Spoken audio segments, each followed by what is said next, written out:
Selamat pagi pemirsa Hidup Sehat, kembali lagi di Hidup Sehat ya bersama dengan saya Sally Alexandra yang hari ini menemani Anda pemirsa. Masih berpuasa bukan? Dan semoga puasa Anda lancar hari ini. Nah ngomong-ngomong soal puasa nih, biasanya kalau kita lagi puasa, kita pengen mulut kita tuh terasa lebih segar. Makanya kita sering berkumur saat berpuasa. Sebenarnya aman gak sih kita berkumur terus-terusan nih saat berpuasa? Kita akan membahasnya bersama dengan rekan saya hari ini. Halo pemirsa, dengan saya Zinka Nela. Ya saya lihat betul sekali kalau lagi berpuasa tuh rasanya mulutnya nggak segar, nggak nyaman. Makanya aku juga sering kumur-kumur pakai larutan penyegar atau obat kumur. Tapi sebenarnya boleh nggak sih dilakukan secara rutin? Nah di tengah kita sudah ada siapa nih Celia? Nah sudah ada Dokter Gigi Devialida. Selamat pagi dok, dokter spesialis bedah mulut. Selamat pagi dok. Selamat pagi. Nah ini dok, banyak fakta mitos yang beredar. Kalau kita terlalu sering berkumur dengan obat kumur, ini dapat menyebabkan jamur mulut. Fakta atau mitos sebenarnya dok? Fakta. Fakta, kenapa ya dok?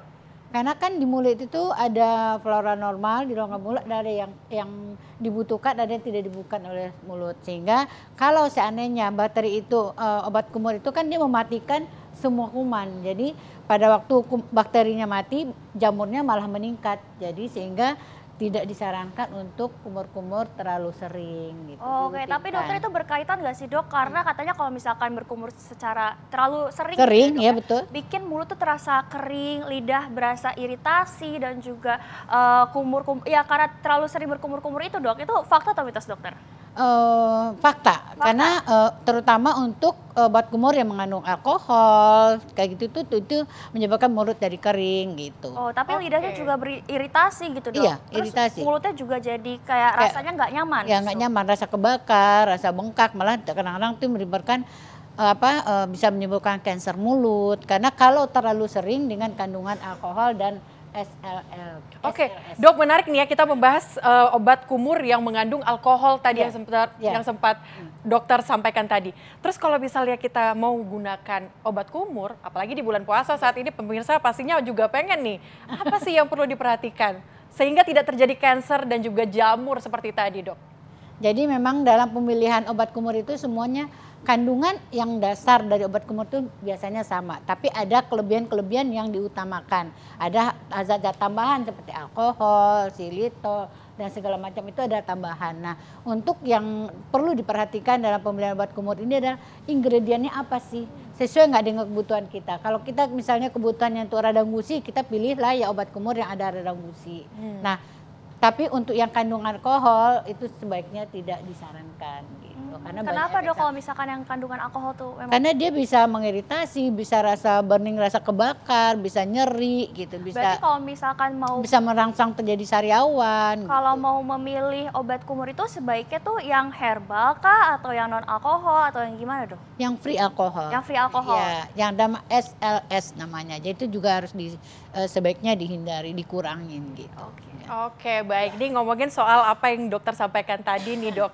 Kan ada berbagai masalah mulut seperti sariawan dan juga gusi berdarah. Ini sebenarnya boleh nggak sih menggunakan obat kumur seperti yang tadi dokter sampaikan? Ini fakta atau mitos dok? Fakta. Fakta, berarti boleh ya dok? Boleh, jadi obat kumur itu boleh dipakai pada waktu kita lagi sariawan baik di gusi maupun di lidah. Karena tujuannya adalah obat kumur ini kan ada antibakterinya. Jadi sariawan itu kalau dipakaikan obat kumur, jadi mengurangi bakteri yang ada di rongga mulut sehingga mengurangi infeksi akan memperburuk kondisi daripada sariawan tadi. Oke, berarti boleh ya dok. Padahal kan biasanya kita merasa perih nih kalau misalnya udah ada sariawan, udah gusi berdarah, kemudian harus kumur-kumur lagi rasanya perih, ternyata ini boleh ya dok boleh, ya? makanya jangan mengandung alkohol dan SLS tadi. Tapi gitu. apa sih yang aman, bahan-bahan yang aman untuk kita berkumur-kumur khususnya untuk orang yang sariawan dan juga gusi berdarah selain alkohol yang tidak ada alkohol? Yang bisa kloresidin itu bisa, yang mempunyai antiseptik itu bisa asal free, jadi tidak bebas, tidak mengandung alkohol dan SLL tadi gitu. Nah jadi dok, semuanya ini aman. menarik nih dok, tapi kan tadi saya bilang kalau misalkan sariawan, gimana kalau misalkan bagi orang-orang yang menggunakan giginya itu sudah ada tambalannya itu dok, itu boleh nggak sih dok kita secara rutin berkumur-kumur dengan obat kumur, itu fakta atau mitos dokter? Fakta. Jadi memang kalau sekarang kan tambalan itu rata-rata pakai resin komposit. Resin komposit itu tambalan estetik yang banyak digemari masyarakat sekarang. Jadi sementara resin komposit itu sendiri tidak aman, tidak bagus dipakai untuk kandungan obat kumur yang mengandung asam karena dia bisa menyebabkan terdegradasi si tambalan tadi gitu. Oh, berarti Jadi bisa merusak tambalan yang sudah ada. Jadi tidak boleh bagi orang-orang yang udah ada tambalan giginya Iya. terlalu sering berkumur karena itu keasamannya bisa merusak tambalan gigi. Tambalan itu sendiri. Oke. Terdegradasi namanya. Oke. Oke, kita masih membahas ini ya dok, masih sangat menarik karena ada fakta mitos berikutnya dok. Ya memang kendala-kendala yang terjadi dalam gigi. Kita akan membahasnya nanti untuk kendala-kendala di gigi kita, terutama untuk yang saat ini giginya sedang berlubang dan juga giginya lagi sakit ya. Atau ada tambahan giginya atau mungkin ada permasalahan-permasalahan lain ya Celia ya. Kita akan bahas lagi semuanya pemirsa setelah yang satu ini.